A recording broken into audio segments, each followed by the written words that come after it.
Fun. আমরা পৃথিবীর অন্যতম রোমান্টিক ডেটে যেতে চলেছি, যেমন গোটা ডিজনি ওয়ার্ল্ডটাই আমাদের জন্য।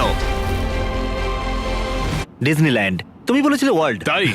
হ্যাঁ। ও সরি, আমি ভাবলাম ল্যান্ড এই বলেছি। $5 লাখ ডেটে গোটা ডিজনিল্যান্ড আমাদের জন্য রয়েছে। তুমি কি তৈরি যাওয়ার জন্য? হ্যাঁ আমি তৈরি। বাহ, আমিও খুব ভালো। তৈরি। ঠিক আছে, ক্যামেরাটা একটু ওদিকে দেখাও। জিমি, তুমি কিন্তু একা কোথাও যাবে না। $5 লাখ ডেটে যাওয়ার জন্য কারা কারা তৈরি? গোটা ডিজনিল্যান্ড আমাদের, আর আমরা তোমাদেরকে বিটিএস দেখাবো, যেটা দারুণ হতে চলেছে। পুরো ডিজনিল্যান্ড পাওয়ার জন্য অনেক কিছু করতে হলো। সাধারণ দিনে ডিজনিল্যান্ড এরকম থাকে, প্রাণোচ্ছল, সব দিকেই মানুষ দেখা যায়। কিন্তু আমরা যখন এখানে ছিলাম, এরকম দেখতে ছিল, খালি, শান্তিপূর্ণ, একটু অদ্ভুত। কিন্তু ব্যাপারটা হলো আমাদের মাঝরাতে শুটিং করতে হয়েছিল, তাই আমরা জেগে থাকতে অনেক কিছুই করছিলাম। আমাদের বিশাল প্রোডাকশন ক্রিউ দারুণ পরিশ্রম করছিল যাতে সবকিছু ঠিকঠাক চলে।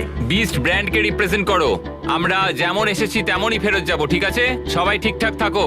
ডিজনি, আর একবার বলছি, পার্টনারশিপের জন্য অনেক ধন্যবাদ। বিস্ট ফ্যাশন লাইক করো। একটু চেঁচামেচি হবে, কিন্তু সেটা যেন সবটাই অর্গানাইজ ভাবেই হয়। যদিও আমরা সবাই ক্লান্ত ছিলাম, গোটা পার্কটা আমাদের হবার উত্তেজনায় আমরা সবাই সারা রাত জেগেছিলাম। গ্রিজের ওয়াইফ ভিজতে চায় না, তাই তোমাকে আমি ওটা গ্রিজের স্ত্রী হব। এডিটর ঠিক আছে, এই জায়গাটা কেটে কেটে দিও। Yay! আমরা জিতে গেছি। এখন রাত 2:30-টে আমরা ডিনারের জন্য তৈরি হচ্ছি ক্যাসেলের সামনে, প্রাইভেট প্যারেডের সাথে, যেটা আমি জানি না ওরা এর আগে করেছে কিনা। না মানে সত্যি আমার জানা নেই। ডিজনি সত্যি অসাধারণ, এটা আমি আশা করিনি। সবাই চলে এসো, বসে পড়ো। হ্যাঁ আমি ওদিকটায় বসে যা, যাচ্ছি। এটা পড়ে গেল। হ্যাঁ, এটা কিন্তু আমি ইচ্ছা করেই করেছিলাম।